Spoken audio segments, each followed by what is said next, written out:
At InDigital, we know that public safety professionals hold themselves to a high standard. In fact, standard doesn't do it justice. In over 25 years working alongside you, carrying millions of calls over our IP networks, your dedication has inspired us. That's why our ESI net goes beyond industry standards, not only i3 compliant, but designed to adapt to future development for a network you can count on when it matters most. Learn more at indigital.net. Have you ever met a 911 professional and asked, what's the worst call you've ever taken? Well, here's your answer. I heard your last breath the night you flipped your four-wheeler. I tried to call you the day you committed suicide by driving your car into a tree. Blue face, cold to the touch. I helped you with CPR after you found your infant face down, not breathing. It messed me up. I did everything I could, but it wasn't enough. You were with me from the beginning, Grandma. 27 years later, I took the 911 call when you died. How fitting to be there for me in the beginning, and I was there for you in the end. I miss you, Grandma. I am 911. This is but a glimpse into the world of emergency dispatch. But what is it really like to answer a call during someone's nightmare? What is the impact on the first responder answering the call? From Titletown Publishing, and available on Amazon or where you purchase your favorite books and ebooks. Imagine listening. Your worst day is our everyday. If Within the Trenches has ever taught you something, open your eyes to what it is like to be a 911 dispatcher, or has inspired you to become one, then help support us and join our Patreon. Get exclusive bonus content, one-of-a-kind swag, discounts on merchandise, ad-free early access to new episodes, and much more. To join, please visit patreon.com/WTT podcast. And if you're an industry partner, we have something for you as well. And now, for the show. This is Jordan, and you're listening to the Code 7 Podcast Network.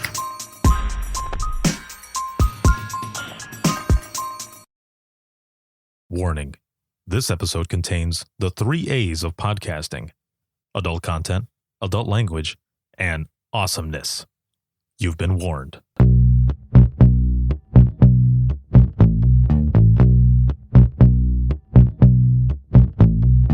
Welcome to Within the Trenches, true stories from the 911 dispatchers who live them.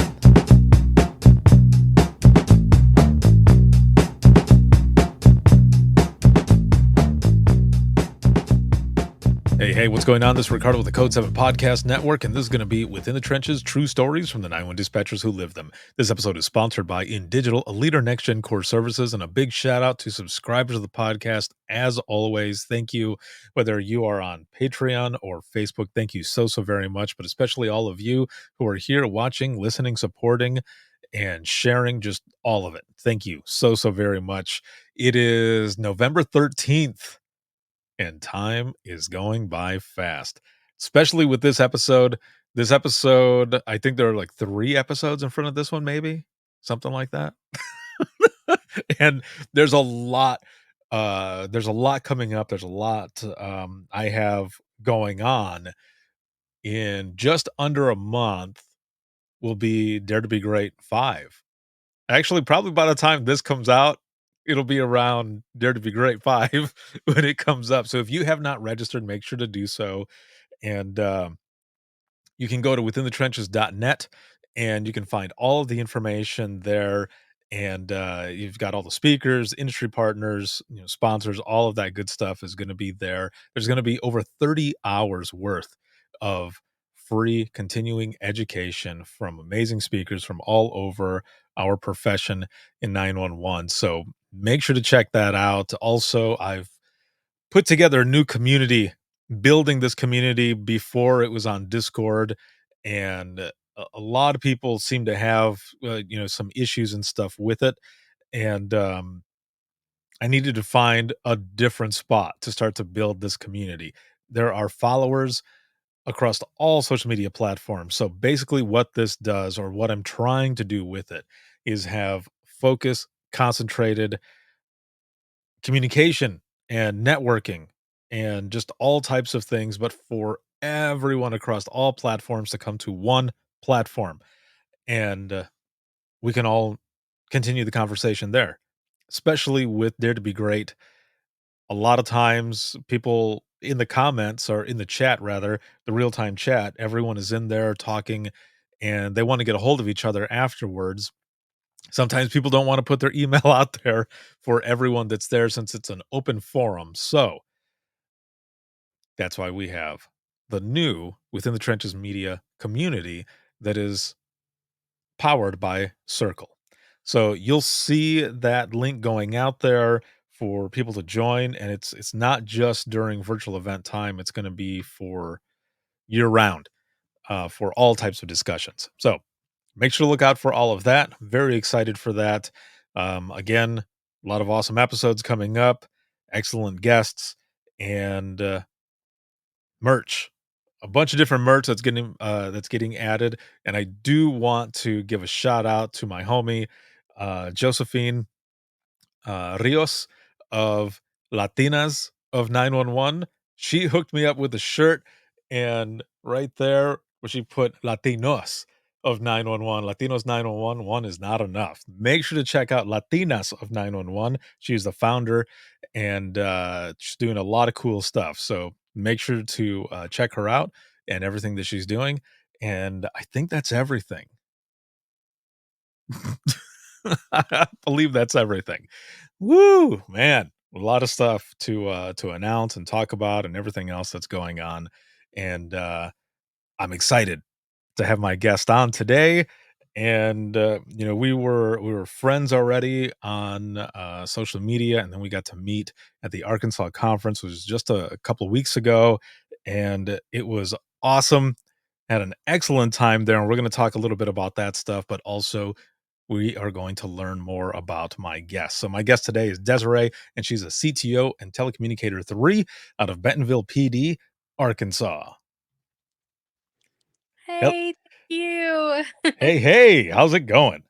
Oh, it's fabulous. How are you? I'm doing all right. It's been pretty good. It's not snowing anymore over here.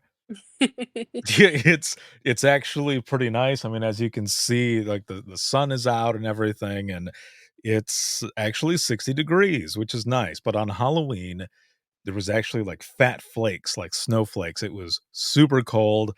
My daughter was dressed as my older daughter rather was dressed as like a warrior elf from Lord of the Rings. She looked awesome, and it was freezing. And we kept telling her or asking her, "Do you want your jacket? Do you want to put on your jacket?" And she goes, "No, I can't, because it'll take away from the authenticity of my costume." Yes, I've been there. My kids did the same exact thing. You Yeah. can't put a jacket over the Halloween costumes. It changes everything. Right.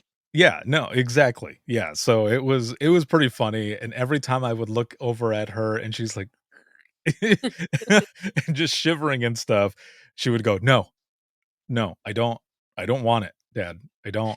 I was like, "Okay, just all right. We're almost back to the house, and then you can be warm." Oh, man, but no, everything has been, good, and, as I was kinda talking already about the conference, let's start with the conference here. So, you, were working with the committee and everything, putting all types of stuff together. You were working that front, table where everybody was coming in to register and stuff. Was that your first time doing that with the conference, or have you done that over a few years now? So with the Arkansas EPCO, Nina, it was my first time joining their committee for this conference. This was my second conference to go to, and Mhm. I loved the first one that I went to, which was in 2022. We were in Paris, Arkansas, and it was really great. Really enjoyed it. And I just kind of took a leap of faith and was like, you know what? I really want to be more involved in all of this and be a kind of a bigger part of it. So I had sent some emails and got into some contact with them and joined their committee to help pretty much just organize and put together that whole conference. Awesome. That is excellent. He was in a great place. My good friend Dawn and I were there, and we both, I think she had 3 classes as well, because I had 3, and, we had a lot of fun there with everyone. The rooms were great, and, the attendees, the audience, but all of you as well with the committee, you made us feel very much at home. And those are the conferences that I love to go to, are the ones that you feel like family. Like you get in there and it feels like family already. Very welcoming. The hospitality is amazing. And I think it helps with the networking, but it also Mhm. brings everyone together to be more open to talk as well. Because a lot of times at conferences, you've got little groups that are with each other, right? And they don't ever leave each other. But when you're at a conference where it feels like family, it allows everyone to just kind of come together and feel comfortable and just be open. It does, and that's something we really try to focus on. That's pretty much one of the very first things we try to convey to everybody when we even start our conferences is, look, we are all the same. We are all part of the same family. We're doing the same job. So let's get out of our bubbles. While yes, we all show up there with our respected organizations, let's get to know some other ones, because what we're going through, somebody else might have gone through before and know how to get past it, and being able to make those connections can kind of open up some more possibilities and resources and ways to kind of cope with some of the everyday stress that we go through with this job. I love that, and I fully agree, because I always tell people when you're going to conferences or even trainings and such, it's all about the networking. Because like you were saying, you do find out that you're dealing with the same stuff that's, going on everywhere. When I first left dispatch and was working as an industry partner, I was traveling to different dispatch centers and training them how to use different phone systems, text 911 platforms, all different types of things. And one of the things I noticed right away is that every dispatch center has their own chair graveyard. I don't know what it is, but every dispatch center has one of their own. And because my dispatch center, we had, geez, probably like 5 or 6 maybe chairs that were just along the wall, and there was one that was completely, like, brutalized, just destroyed. Like, the arm, pieces were, like, ripped apart, and the cushion was destroyed, but everyone wanted to use it, and, they kept it. It was still there. I I don't understand, but that was one of the things that I noticed right away, is that everyone has their own version of it. Might not be the same amount of chairs, but everyone has their favorites, and just Hmm. they sometimes hide them and they return. Yes.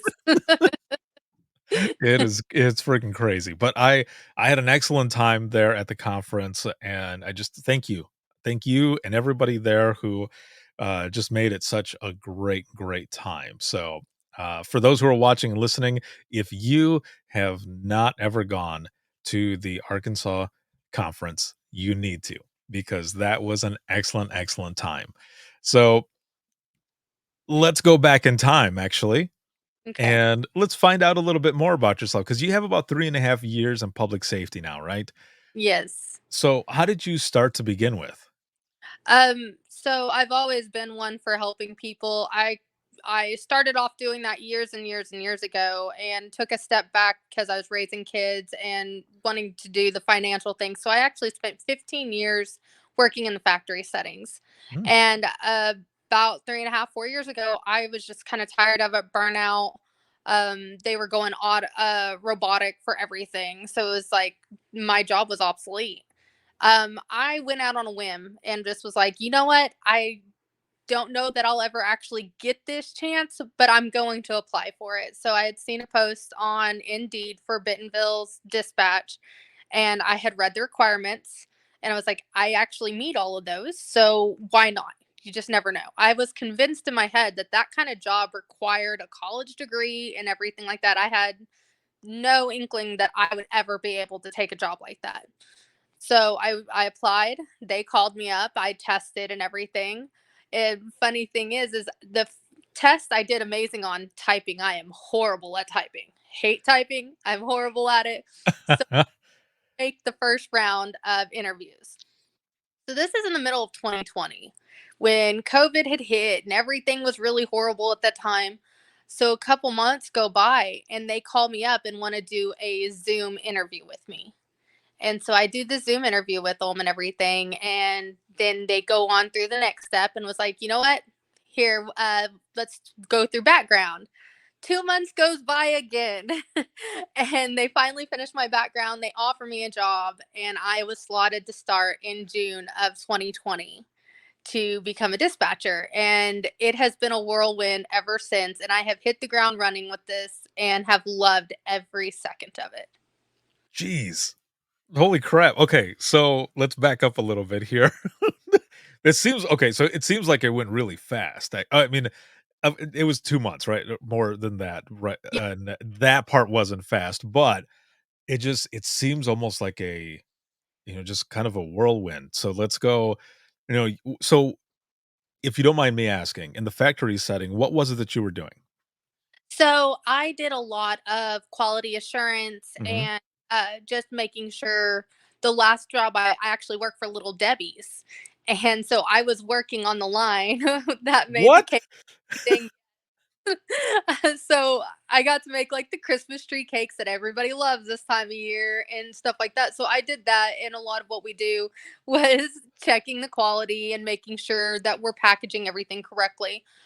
In prior factory settings that I've done, that was my job, was quality assurance and working with the USDA and just making sure that we were staying up to compliance. So, how many hours were you working? Anywhere from 8 to 16 hours. Okay, so here's my question. Mhm. Do you feel like what you were doing before, in a way, kind of prepared you for what you are doing now, in a sense? Yes, I think so. I actually feel like now is a lot more strenuous on me than what I was doing before.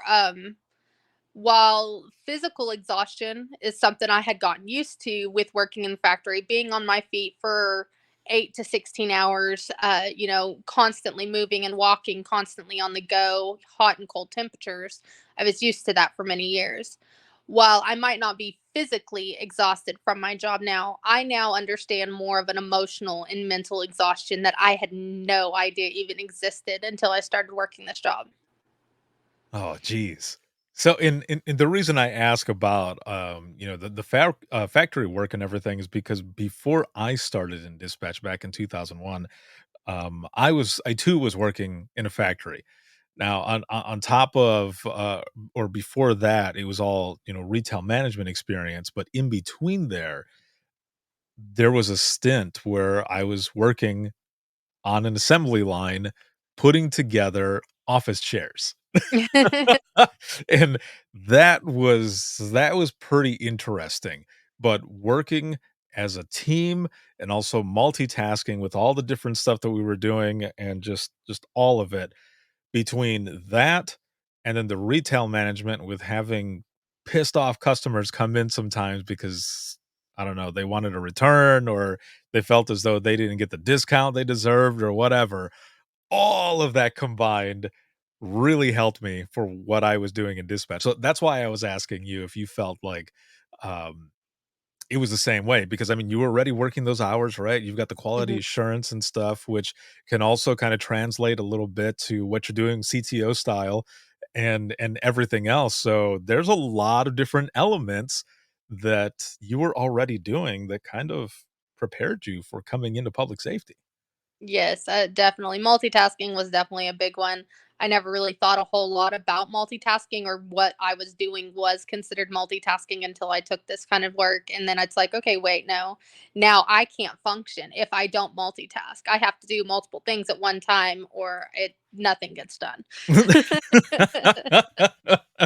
Oh, I know exactly what you mean. Sometimes it just feels like I'm not being productive enough if I'm not multitasking or I have a Mhm. bunch of stuff going on. Then I will sometimes sit here and I'll look at the wall and think, "What am I doing? Like, am I supposed to be doing a couple more things, or maybe should I just make something up?" just so that I can feel, like, accomplished, like I'm actually put something into it. So, a lot of times people will say, or who have been on the show will say, "A friend I was talking to, they said you should really check this out," but this was just you. This was all you just looking around, and you saw it, and you took a shot. And Mhm. so when you got a chance to go in, was there and this is in between, like, before the first day or whichever, were you able to go in and do a sit along, or you just went in? I just went in. Oh, damn. Yeah, so they don't really at the time, they weren't really doing sit-alongs or anything like that or really getting to observe it. Again, it was Mhm. during COVID, so a lot of True. restrictions were in place during that. So it was very much, I just went in with it. They were very upfront about what to expect. Even suggested some like some audio recordings that were out on YouTube from other agencies, kind of what not to do scenarios that had been Mm. released in the news. They're like, this could potentially happen. You need to hear this and make your decision before you come to us and say yes or no. It was kind of funny because I'm very much a no, this is what I'm going to do. This is what I want to do. You're not going to tell me otherwise. And so they were very adamant about having me go home and think about this for about 3 days before accepting their offer. And I was like, no, I don't need to think about it. You're not going to tell me I'm not going to like this. This is what I want. But I took their advice. I went home and I might not have taken the full 3 days. It was more like 8 hours. But I went and I listened to the recordings and, kind of hear potentially what could have happened or, what things have happened for other people and places. And just kind of kept that in mind of the risk that comes in having a job like this, the mistakes that we could make that could result in someone's life, taking on that kind of responsibility and really making sure that I was okay with taking that responsibility and accepting that uh, consequence if that ever happened. Damn. So you end up listening to those, those calls and such. Were you blown away by it, or was it pretty much what you expected? I was pretty shocked by it, because I honestly didn't know what to expect when coming into this. Even when I did finally sit on the floor for the first time, I was still kind of in shock with all of it. But I was very blown away with it. A lot of it had to do with just what because I wasn't listening to the positive. I wasn't listening to the calls that went good. Because like we all know, anything that gets put out on in media, like with the news or anything like that, is always going to be the negative. So what I'm hearing is negative. So all I can think of in my mind is what brought this person to this level? What caused them to get to this point, and now what do I need to do to make sure I never get there? And what signs do I need to look for? Right. Yeah, yeah, not just on, our side, as a dispatcher and call taker, but also that specific caller, where they're at, how they, like you said, how they got to that point. And I think that's one of the things that's hard sometimes is even after the call, especially with the fact that we don't always get closure, you end up if you have time, right? If you have Mhm. time to really think about it, um, and I say this just from experience as well, but sometimes you that kind of eats at you a little bit because we put ourselves, in the caller's shoes or whichever, Mhm. whatever it is that they're going through, and you start to really connect, and you're there in that moment with them. So then you start to think about it and you kind of get in your head a little bit, which sucks sometimes because if you don't have any other information, everybody's already out there and you don't get to learn anything afterwards. You're just kind of thinking, what else happened to this person? What else Mm. was it that they were dealing with? Would I ever be able to, think about something like that, or how, like, I can't even, or more so, I can't even think about how somebody could get to that point, but it could happen to anybody. And those, some of those thoughts, end up in your head, and you just gotta kind of push it out a little bit and then take a breather and get right back in. Well, and that's something that we always say to people coming in and even to our coworkers is don't make their emergency your emergency. Right. Yeah. And it's extremely hard not to do that. And yes, in the moment we can, but we play connect the dots. We Hmm. hear everything. We don't necessarily get to see everything and we don't get a closure, so we make those connections ourselves. So while we're listening to everything going on, no, regardless what type of call it is, we're building that picture in our head. And just like, when we're listening to radio traffic and it's our officers on scene and there's a high intensity situation going with them on scene, we're building a picture of what's going on for them and on in our heads, because that's the way we make that connection. We can't help but do that, but being able to let that go and learning how to let that go is something that I feel like all agencies have to learn and teach people on how to do, because that seems to be our biggest fallback right now on being able to combat with the mental health and being able to stay on the positive side of dispatchers' mental health on all of this. Yeah, I fully agree there because, in the same sense, that last year and a half that I was in dispatch was when I was really getting into breathing techniques, meditation, and all different kinds of things. And I was able to take those harder calls, and even ones that I didn't have or didn't get any closure on, I could practice what I was doing, sometimes even during the call. And then afterwards, it was easier for me to process everything and then, continue to do what it is that I was doing and still be in a good spot. Years before that, though, before I learned all of that and really started paying attention to myself, right? Putting that oxygen mask on first, so to speak, I didn't have that. Like, Yeah. nobody was talking about it, and you did just kind of bottle it up, and it wasn't the best thing to do. It was not a good thing to do, and that's why conversations like this are so important, and everything from about 2016 on to now, things have been continuing to change, and things are way better, and I just love that. I love that things are different now, and that the 911 and having to do specifically with mental health and wellness is is talked about a lot more, and people are more open about it and everything, and not afraid to say something because of that stigma that's out there. And it's not perfect. There's still places out there that do have that stigma there, but things are changing and things are getting better. Now, for you, when you walk in, since you didn't have a sit along or anything, especially because it's pandemic time, which is freaking crazy, right? You going in, for those who are watching and listening, um, can you kind of explain, like, what was that like for you walking in that first day? What is it that you see? Are there multiple people on the floor? Are there multiple monitors? Are, people eating while they're dispatching and on the phone at the same time? Was it overwhelming? What was it like for you? So for me, yes, it was extremely overwhelming. It also felt like a sensory overload almost, because you do have phones ringing, radio traffic going. There's at least four people in the room. Each person has at least seven monitors that they are operating off of. My first day, I typically we have to do what we call an academic phase and everything. So I was doing all my academic work that I had to do, and I got done early with it that day. So I got to tether with somebody who was working a console and was going to be taking phone calls. So I got to listen in to what was going on. This is the very first time I have listened to it live, very first time ever being present for any of this. And it was a car accident. And I can remember everything from that phone call.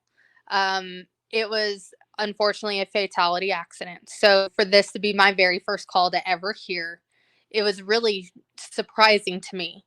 But what shocked me even more, because we know these things happen, but it was how the person handled it, how the dispatcher handled the situation, because we've got phones ringing like crazy. Everybody's on a call because this is now a major accident in a major time of day. This is at when school has already just let out. So you've got traffic like crazy in our area.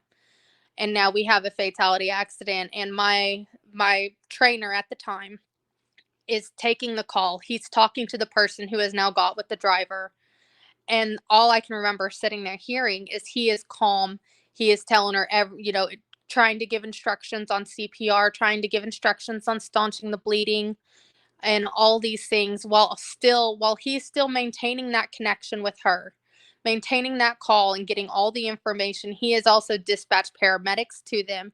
He's updated police officers with the information that needed. He is able to multitask like no other. I had never seen this before in my life. But for me, seeing him react the way he did and be able to get through that, it kind of set a standard for me. Because then I was like, okay, this is what I have to be able to do. It's still very hard for me to think about sometimes because I can still hear how that call went and hear how, because for me, my very first day, this is what I'm hearing. And it's not what you want to hear on your first day of work. But I also know at the end of it, though, is they did everything they possibly could. They got there as quickly as they possibly could. Our response times were amazing. Everybody was there and on point. They worked as a team. They got the resources out there that was needed. So everything on their end was done perfectly to a T. Unfortunately, it was just one of those situations. There wasn't anything we could have done for him. But it was just amazing to be able to see that while still heartbreaking, to be able to feel two emotions at one time of that extreme was kind of shocking for me. Because I wanted to be like, oh my gosh, that is amazing that you're able to do that. But at the same time, I feel like you have to kind of rein yourself back because it is a tragic moment as well. So it's a very emotional like roller coaster when working in dispatch with that stuff. Oh, I was just gonna say that exact same thing. I was gonna say it's like a roller coaster of emotions when you're in dispatch, and that's your first day. That was my That first. oh man, and you're still here. So Yes, I am still here and still thriving with it. so okay, so it's 3.5 years. So I have to ask this, especially because of how it started, which is crazy. Um, was there a moment that you can remember, whether it be a phone call, incident in dispatch, or I don't know, just reflecting on the day, whichever. Was there a moment where you feel like that was the moment that you knew that you were doing what you were meant to be doing? Yes. So it actually came after I finished training. I was completely on my own. And if you ever had a chance to talk to anybody in my dispatch center or even my superiors, they'll tell you when I started, I got the worst possible calls possible. Like it was trauma central for me. So my very first call that I took completely on my own, no Mhm. trainer, no nothing. This is after about 6 months of training. Um, I took a very, very hard call. A babysitter had a 7-month-old baby she was taking care of, who passed away while napping. And I did everything I possibly could. But it was in that moment of taking that call, of providing all instructions, giving CPR instructions over the phone, maintaining airway, clearing out airway, doing everything that I knew how to do and getting help there. Not only am I on the phone with her, I have dispatched the paramedics. We've also gotten police en route. Being able to see me now do everything that I had seen that person do my first day was kind of like, okay, this is where I'm meant to be. I am able to do this. And while, yes, it's hard, oh, it's a struggle all the time. But the feeling I get, because for every one bad call, I have 10, 15 amazing calls.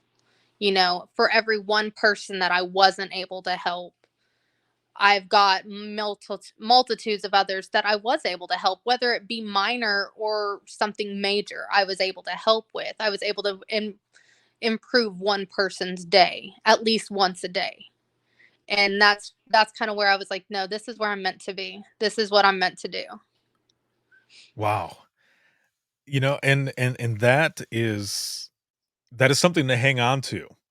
And that's why I tell a lot of people that if you don't have a journal where you're writing down some of those wins, you should really think about it, because I wish I had written everything down in a journal.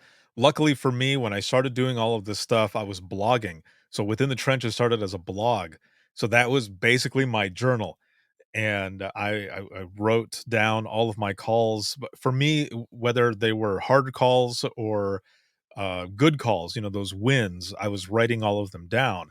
And when I would have those harder days, I would have something to be able to look back on, to remember and reflect on those wins, because sometimes you get to a point where you're taking all of these calls and all of them might be crap calls, and you end up thinking, am I making a difference? Is there an impact? Is there something that I'm doing? And even though we don't see it, the impact is there. We might not ever know what that impact is, but we are helping a lot of people. And it's always good to write down those wins. So I do have to ask then. Mhm. It sounds like, would you say that in the beginning, and I don't know if it's the same way now, but in the beginning that you were kind of the crap magnet for a lot of the calls that were coming in? Yes. Yes, at the beginning I was. If it was to be some kind of CPR call, I usually had it. As horrible as it's gonna sound, if it involved a child, it was a call I had. Um, and it kind of became a joke there for a little bit when our queues would grade our calls, they were like any call that could be wrong or could be bad was guaranteed to be one I took. Oh. There's always one, Mhm. sometimes two, in the center. And if you are on a team, if you're in a place where there are multiple people working at a time, and you're on a team that has one or two of those, or yeah, if you have both of them on there, good luck. Because it gets crazy fast. Mhm. So you ended up having all of these crazy calls. I can only say you had a lot of, crazy hard calls, a lot of different things coming up, especially the calls with kids and stuff, which are always hard. Mhm. Even if it's a good outcome, right? You're building towards the end of the call, and it might be intense all the way, and then you get to the end and it's a good ending. You've got that that sigh of relief, right? But man, even those that end up good, you get that adrenaline dump and it's just nuts. It Yeah. it gets crazy, right? Um, so because you had all of those calls in the beginning, you're 3.5 years in, but you're a CTO.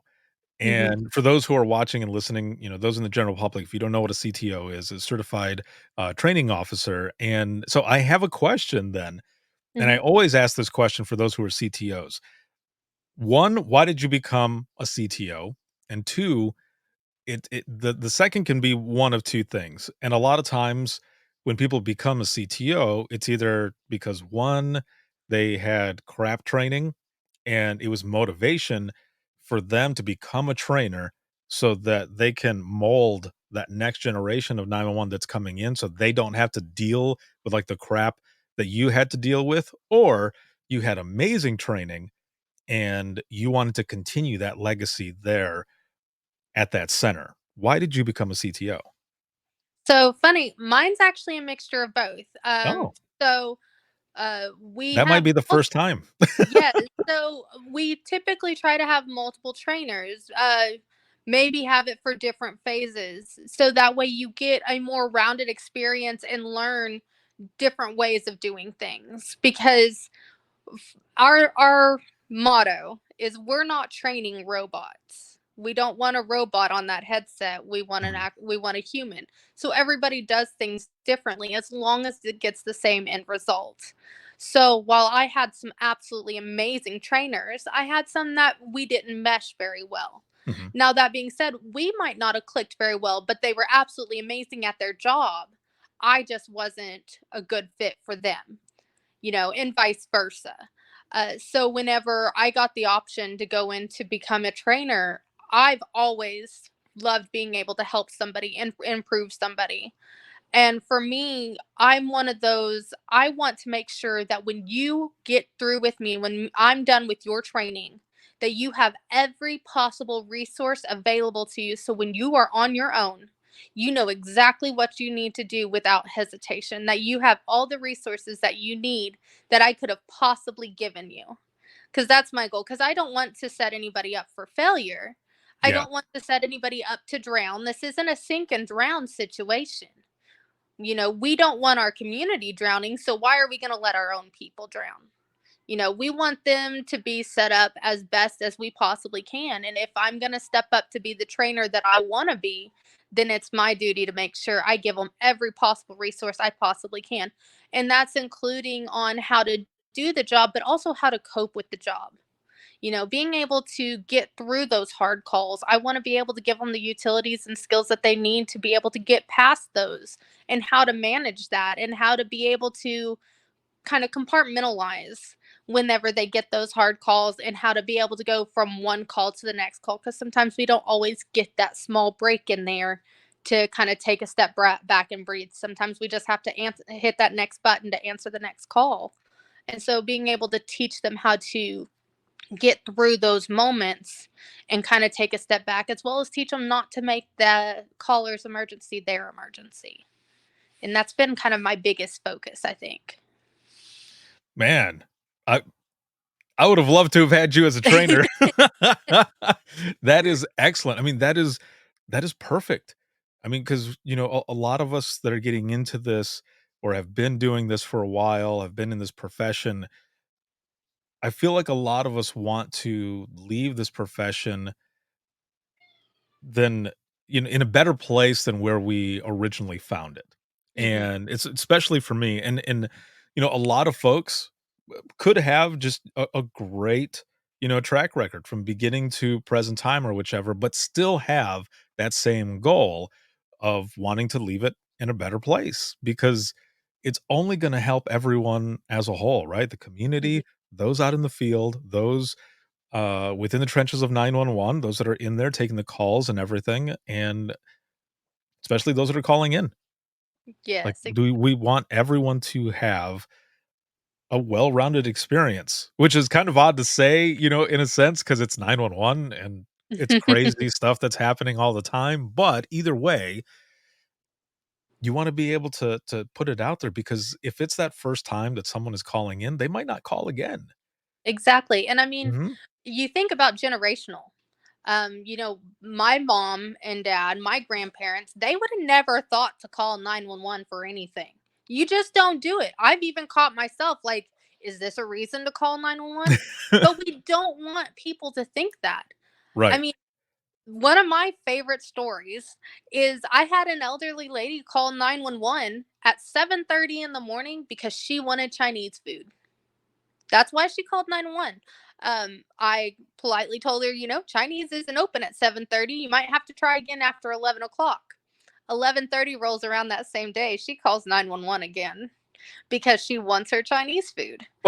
Now, fortunately, I work in an area where I am actually able to transfer her directly to the Chinese restaurant. So I did that for her because there's just, it wasn't an emergency. Yes, I'm aware it wasn't my emergency. Maybe getting Chinese food that day was her emergency. You just never know. Everyone's emergency is different. But it's being able to take those moments when she clearly didn't know who else to call, didn't know what else to do. So she called 911. Yes, it's not necessarily what 911's meant for, but not everybody calls it for the same reasons. Everyone's emergencies are never going to be the same. Very true. And I'm right there with you. A lot of people hearing that might think, no, like, why would you do that or whatever? I mean, that's going the extra mile, because a lot of what you're doing as well on the phone, there's customer service there. Yes. And and that lady will remember that, and when she does have a different emergency, something where, she might need police, fire, EMS, or whichever, Mhm. she's gonna call. Exactly. She will end up calling, but also, that also puts a good face in a way, a good look towards the center as well, that you're not just, like, dismissing people or calls or whatever. I mean, hell, that could have been someone who's just testing you guys to see how you would respond, and then Mhm. you end up seeing something on social media where they're like, "So, I was running a social experiment or something," and this Exactly. is and this is what I did, but you are the one who answered, and obviously, I mean, it sounds like there wasn't, a lot of emergencies that were going on at the time or whatever. You Mhm. were able to take the time for this person and actually transfer them to where they wanted to go. So I applaud you. That well done. Thank you, thank you. Well, and I mean, and I believe that's what we kind of strive to do. Mhm. Customer service is a big thing for us because whether it's customer service with the public themselves, or we look at customer service with our officers and our responders as well. I mean, we need to have that good connection with them as well as with the public. I mean, while I wasn't busy at the moment, I didn't have anything pressing going on. It wasn't going to hurt me at all to just take that couple of extra minutes to help somebody. While yes, it's minor Mhm. and it might not seem like that big of a deal, but for them, it made them have a better day. And let's face it, typically when people call 911, it is not because they're having a good day. Same with if they're calling the police department in general, it's not because they're having a good day. So taking that small couple of minutes extra to go a little bit beyond what you would expect somebody to can make a world of difference on how somebody's day turns out, how they're mentally thinking on things as well. I mean, we never know what that call is going to be. We don't know where their mental state is when they're calling us or what can trigger them. So just taking that little extra time to be a kinder person or even just that extra step to help them a little bit further. If I can take that moment to do it, then I'm going to every single time. I love that. That is an excellent way to think as well, because think about this. What if this person actually had something else that was going on there? What if they're calling for, Chinese food or something, and then they immediately start whispering like there's somebody here, but That if you had right away said, "This isn't the restaurant, and also I don't know what you want me to there's not a lot I can do," and then, Mhm. hung up with the person, the person hangs up or whichever, you would never know, Yeah, you wouldn't have any. because anything can happen, right? Mhm. Yeah, you see, and I think it's so we're getting into the holidays now, right? And I'm pretty sure the last couple years, it has been around the holidays where we start seeing on social media about different phone calls that has to do with, domestic violence and ordering a pizza and all this other stuff. Mm. Is this the actual procedure that dispatch is looking for? And those who are watching and listening, we don't have a procedure for that. The whole pizza thing, that's thinking outside of the box. That is the person taking the call who is speaking to the person, right? But also listening to everything that's going on the phone on that side, Mhm. and really picking up on cues. And that's, there's other techniques that go into that as well. But all I'm saying is that it's not something that we're actually taught. It's just thinking outside the box. Just like when a kid caller calls, and I'm sure you've done this before yourself, but whenever I had a kid who would call in and there was, my mom is down, or, whatever it is that's going on, and they said that they didn't know their address or anything, I would start thinking outside the box. Do Mhm. you have a piece of mail or something? Anything that might have your address on there. And 9 times out of 10, they did have something there. So all of this stuff, thinking outside the box, that's stuff that we have to really think about during those calls. Yes, it is. And I've actually had somebody ask me about the whole pizza thing Mhm. before when I was training them. They're like, well, when do we get to that? And I was like, we don't train on that. What we teach you to do is listen to what's not being said. Right. You've got somebody talking to you, yes, but what else are you hearing in that background? Yes, we take what the caller's saying for lack of a better term, face value in that moment, but we're also hearing what's going on behind their voice, what's going on in that room with them, and you kind of make an assumption there. I think a lot of agencies get what we call the 911 hangups. Mhm. People will call 911, hang up, or they'll call and it'll be an open line. I've taken quite a few of those that it's a 911 call and they leave it open where they're not talking, but you can hear a domestic going on in the background. You can hear yelling, or you can hear, things breaking or something of that nature where, because I am listening and I can hear that and I can see where they're plotting out, even though I can't make contact with anybody, I have the resources available to find them. Then I'm able to put this in and we can get somebody out there to check it out. Um, some places might not have all of that, so they have to go a little bit outside the box to try to find those people to get the information they need to. But it's learning to listen to that because they're like, oh, no one's answering me, hang up the phone and try to call it back or something like that. But take that moment to listen, even if they haven't hung up, just listen to it for a couple minutes just to see what you can hear can tell you a lot about what might be going on in that moment. Because if you hang up and try to call them back, maybe whoever's in that house didn't know they called to begin with. Now you can escalate a situation by calling. Yes. Oh, man.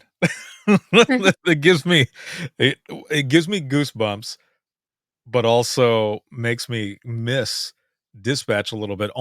And I only say that, which people listening right now is probably like, "That makes you miss dispatch?" It's the helping Hmm. helping those that are in need. That's what I'm talking about. That's what I miss because there's so much stuff that goes into it.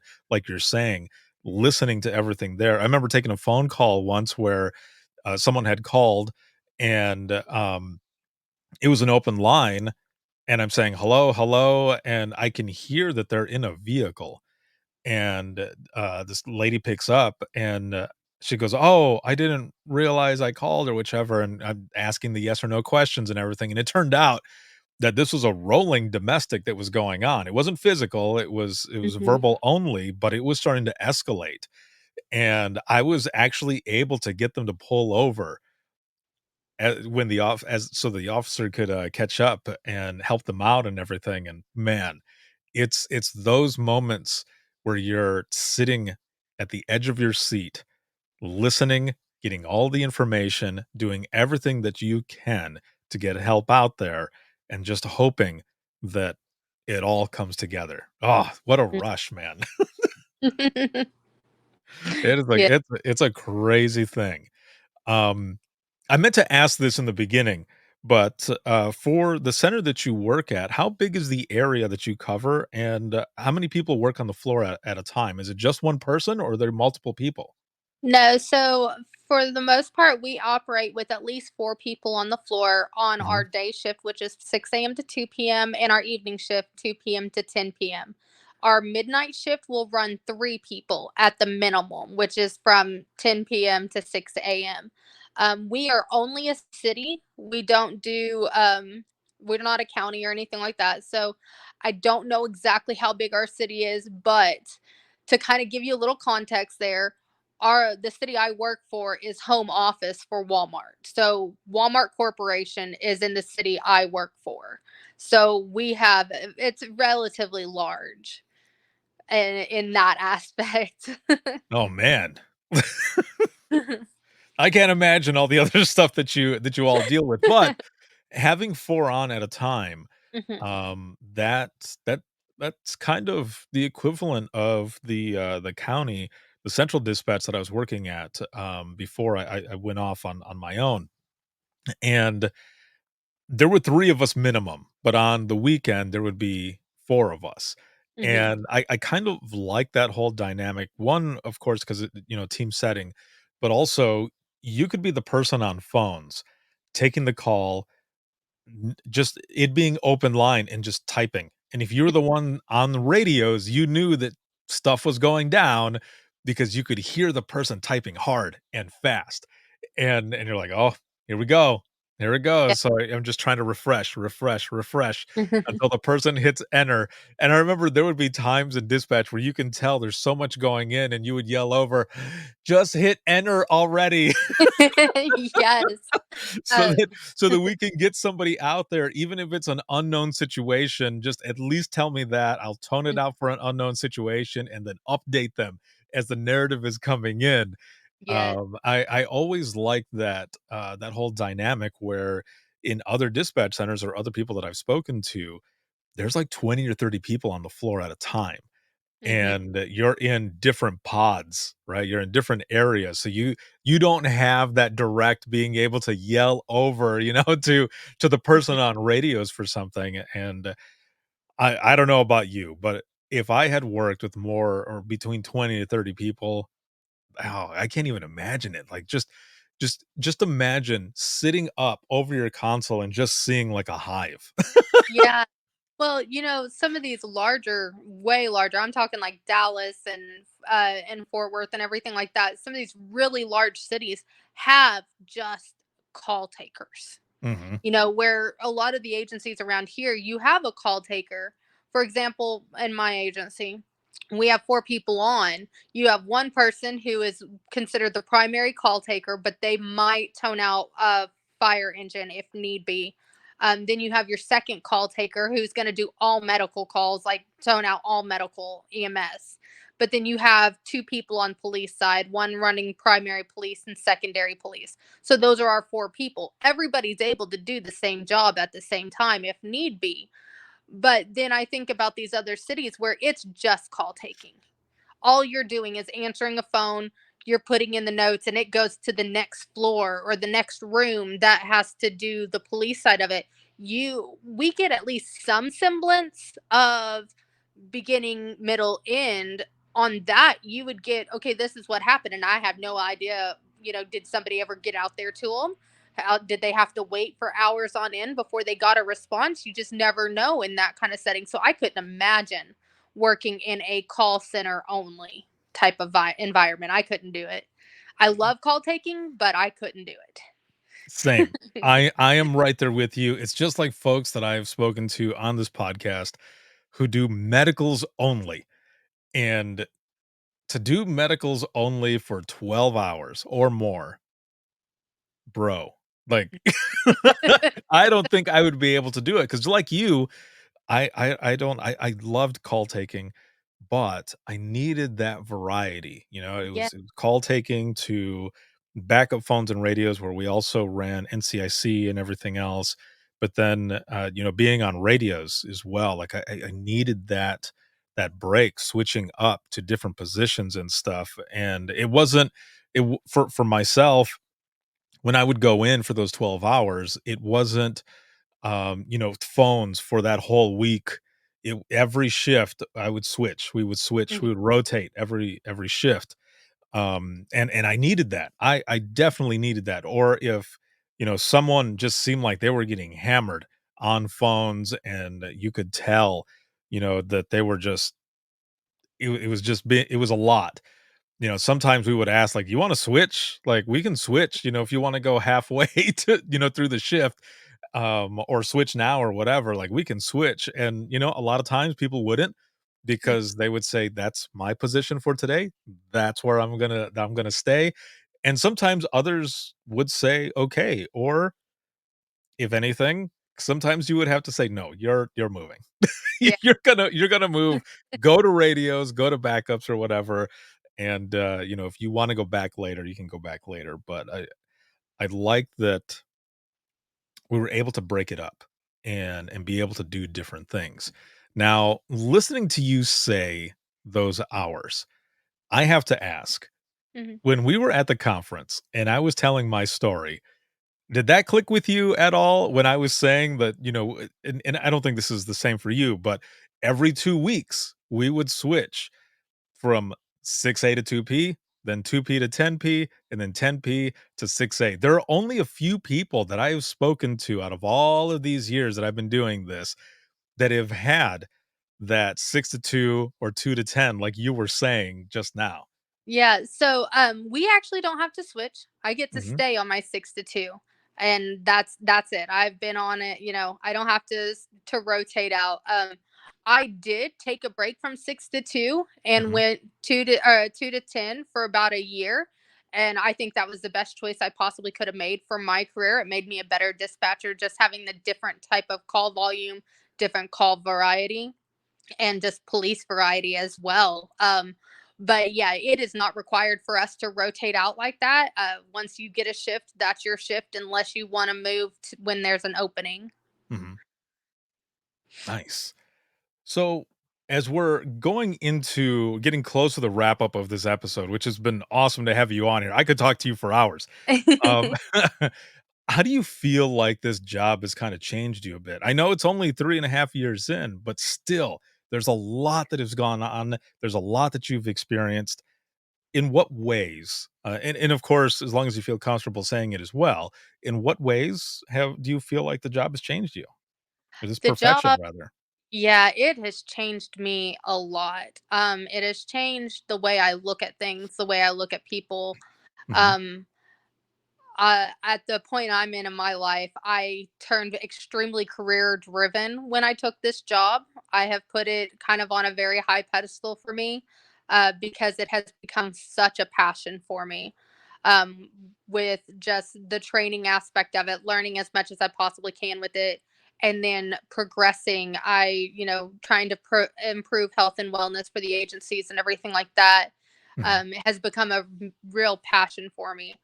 That being said, though, it kind of can have a negative effect as well, because I have put so much time, effort, and so much of my passion into my career that I've let my personal life kind of take a step back and not put as much focus on that. So I'm trying to find a nice balance between the two.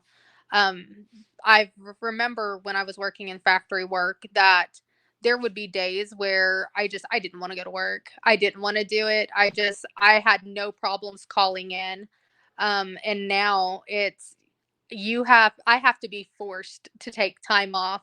I have to have my doctor flat out tell me, you have to go on X amount of leave after this, procedure or whatever, just for the fact that you need to give yourself time to heal. I've become a more dedicated person now than I was. I also find that I really value life in itself and people more than I ever have. I looked at things in a very small way when I was working factory. It was very much my family, my kids, just my very close knit circle. Whereas now I look at a bigger whole of how many people can I impact today?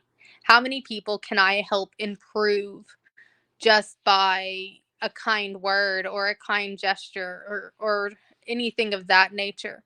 And that's kind of how I've started looking at things now, because I have seen more negativity and more negative impacts since being in this career. And we always hear somebody has it worse. Somebody's gone through something worse. We all have a story. We all have a past. We all, for unfortunately, all pretty much have trauma. But we always hear somebody has it worse. Well, I'm not here because somebody has it worse. I'm here to help you. I'm here to help, you get through your trauma, or this person get through that one. That's what I want to do. I don't care if you don't think it's very major, if it's very small. It doesn't matter to me, the size of it. What I can do to help is what I want to do. It doesn't matter what it is, even if it's something as small as listening. I have found 9 times out of 10, the people that have called in that are suicidal or having thoughts, they just need somebody to listen. and I thrive in being able to be that person to listen for them, because I can be a great listener. I can also be a great talker, but I can be a great listener. It's it's interesting how this profession and the people that we speak to really put life into perspective. Mhm. And how it can change you as well in in the sense that, as you were saying, your dedication is a lot different, and so many things have changed, and you've learned so many things as well. And I think it's like that for a lot of us. And I think it comes with being empaths, being an empath, putting ourselves in their shoes, and really, um, connecting. It's those connections that, but not just that, also realizing how powerful we are with just our voice, our greatest weapon, our voice, keeping people calm, getting them help as fast as possible, having that connection with someone that you have no idea who they are, right? A lot of them, calling in complete strangers and stuff, but there's this connection. And I think it's just because we're human. Yes, That's how it is. It's that human connection, and they're depending on us, and we want to help them the best that we can every single time, and we want others to do the same, because what if it's one of our family members that's calling in? We want them to get that same level of service and attention that we're putting out there, right? exactly. So, as we go into the wrap up of this episode, and with the talk about putting life into perspective and everything else, it's 3.5 years again, but with a lot of stuff that has happened. And with that said, if you could go back in time with the knowledge that you have now to talk to yourself in the beginning of your dispatch career in this profession, what advice would you give yourself? Just keep going. As hard as things might have felt in the moments, it was completely worth it. The sleepless nights, the tears I've cried, while hard, yes, but at the end of it was worth it every single time. Perfect. Awesome. Thank you so much for being a guest on the podcast, but also for what you do in this profession, and your whole entire outlook. Thank you. This has been awesome. Thank you for having me. I've been looking forward to this and I love talking to you. It's been absolutely great. Yes, it's been good talking with you as well, and we're going to talk a little bit more here in just one moment. I will be right back with you. For those who are watching, and damn, this was good. This was an excellent episode. I love doing this. I'm fascinated with people's, stories and everything, especially when it comes to 911, just something that I love so much. If you have any comments, questions, or you want to be a guest on the show, you can email us, and that's going to be wttpodcast@gmail.com. Once again, that is wttpodcast@gmail.com. You can become a supporter of the podcast, whether it be on Patreon or Facebook, and that is patreon.com/WTT podcast. On Facebook, it is facebook.com/within the trenches podcast/support. But to make it easier for everyone who's watching and listening, just simply go to links at nope, not links at links.co/WTT podcast. And that's links with two I's .co/WTT podcast. This broadcast has been sponsored by In Digital, a leader next gen core services. And again, a shout out to subscribers of the podcast. Thank you so very much.